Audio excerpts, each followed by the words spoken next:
સરપંચ જાતે કે ગ્રામ સરપંચ જાતે કે અમે ઠરાવ જ નથી આપ્યો, નથી તમારી કને ઇન્દોરનો જે લીધો છે તેનો ગ્રામસભાનો ઠરાવ કે નથી જ્યાં આપણે બેઠા છે અસાનો ગ્રામસભાનો ઠરાવ. પબ્લિક હિયરિંગ ક્યાંથી કન્ડક્ટ કરવાની, શરૂઆત ક્યાંથી કરવાના છે? તમે કેવી રીતે અહીંયા બેઠા છો? ગુનેગાર અમે છે? અમે ગુનેગાર છે કે કોણ છે? આ પબ્લિક હિયરિંગ કન્ડક્ટ કરીને આદિવાસીના હક અધિકાર છીનવવાનું કામ અહીંયા થઈ રહ્યું છે. ગ્રામસભાનો ઠરાવ આપી દો કાં તો બતાવી દો તો અમે અહીંયા પલાઠી વાળી લઈ જઈશું. અમારા ક્વેશ્ચન એવા રહેશે ને આ પબ્લિક હિયરિંગ ને પહેલું હું અહીંયાથી જ કહી દઉં છું, કાલે આ બધાની આજે જ રજૂઆત લખીશ અને તમારા બંને ઉપર કલેક્ટર સામે ફરિયાદ હમણાં જઈને પહેલી અમે ત્યાં કરીશું.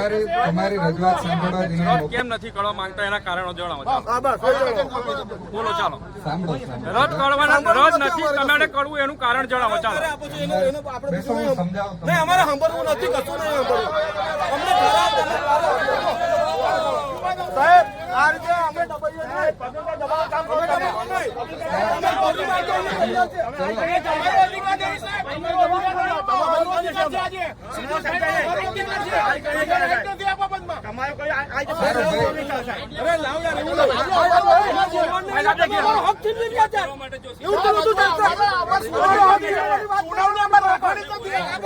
અમારો બોલવાનો હક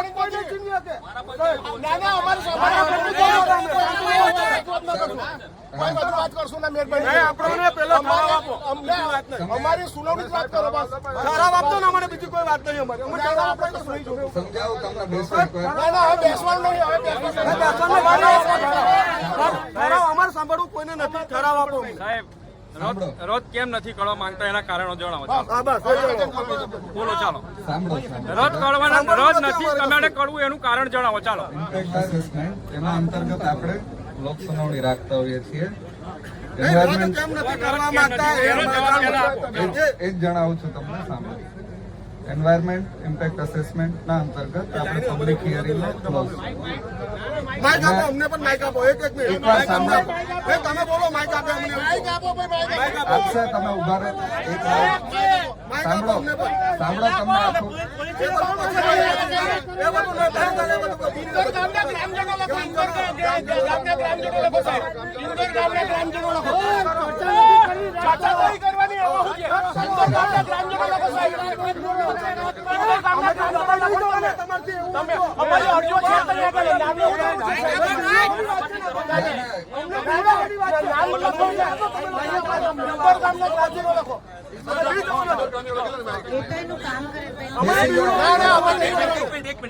તમે કન્સલ્ટન્ટ છે ને તમારા? એક મિનિટ, EIA રિપોર્ટ લઈને આવ્યા ને? કન્સલ્ટન્ટ કોણ છે? લાવો ચાલો. EIA રિપોર્ટ જે બનાવ્યો ને તે કન્સલ્ટન્ટ ને બોલો. માહિતી આપશો. આપો. એક મિનિટ. અમારે એક વસ્તુ તમે રદ કરવા માંગો છો નહીં? તમે રદ કરવા માંગો છો નહીં એટલું કહી દો.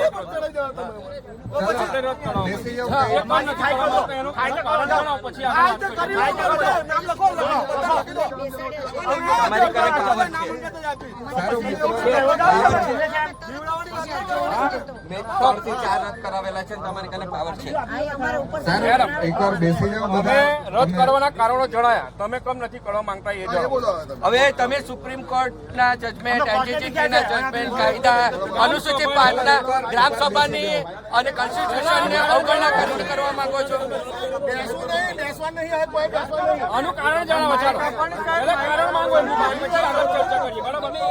એની ઉપર ચર્ચા નહીં. મારા જો એક વસ્તુ છે, તમે બધા રજૂઆત કરો એના માટે છે બરાબર? તમે બતાવો. અમે બધા નીકળી જઈએ. આપણે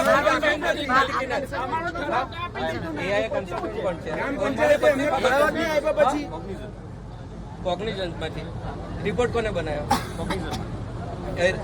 ગ્રામસભાનો ઠરાવ છે તમારી કને? અમારું એટલે મારી વાત પીપી ના ડોક્યુમેન્ટ બધા એ જ છે. મારી વાત સાંભળો. તમારે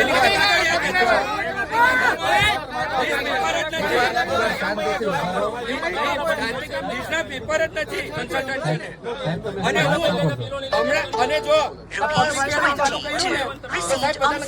ખોલી નાખીશું બધા. અમારા ક્વેશ્ચન એવા રહેશે ને આ પબ્લિક હિયરિંગ ને પહેલું હું અહીંયાથી જ કહી દઉં છું, કાલે આ બધાની આજે જ રજૂઆત લખીશ અને તમારા બંને ઉપર કલેક્ટર સામે ફરિયાદ હમણાં જઈને પહેલી અમે ત્યાં કરીશું. તમારી રજૂઆત સાંભળવા જ અહીંયા મોકલી. રજૂઆત સાંભળવા માટે તમે અહીં આવ્યા છે. તમારી પાસે પહેલી અમારી રજૂઆત સાંભળવા અને અહીંયા બેસવા માટે આ વિસ્તારમાં ગ્રામ સભાનો ઠરાવ જોઈએ તે આલો. એ અધિકાર જ નથી બેસવાનો પછી તો. કાનનો મુદ્દો છે. ગ્રામ સભાનો ઠરાવ આલો પહેલા. તમે કાનને કહો છો આપું છું કેટલી વાર છે તમને આમ કેટલી વાર સારું, લાગે? જો. 2 કલાક 1 કલાક કેટલો તમારે જવાબ સાંભળો. પહેલા ગ્રામ સભાનો રેકોર્ડ સાંભળ્યા પછી જ આપણે સાંભળવાની છે. અમારો ઠરાવ તમે કેટલા વાગે આપો છો એ અમને જણાવો, પછી અમે બીજી બધી ચર્ચા ગ્રામ સભા જાતે કહે છે ગ્રામ કે સભા- ગ્રામ સભા જાતે કહે છે કે અમે ઠરાવ જ નથી આપ્યો. નથી તમારી કને ઇન્દોરનો જે લીધો છે ત્યાંનો ગ્રામ સભાનો ઠરાવ કે નથી જ્યાં આપણે બેઠા છે અસાનો ગ્રામ સભાનો ઠરાવ. પબ્લિક હિયરિંગ ક્યાંથી કન્ડક્ટ કરવાની, શરૂઆત ક્યાંથી કરવાના છે?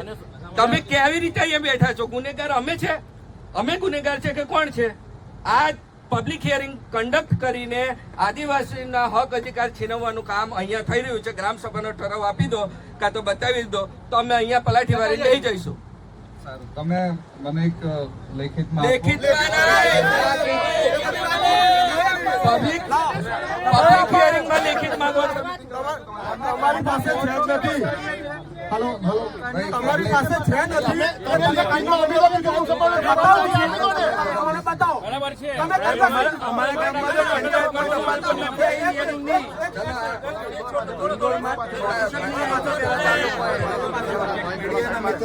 સાહેબ તમે અમને કીધું કે હું બતાવું છું. તમે બતાવો ને. અમને ફોન કેમ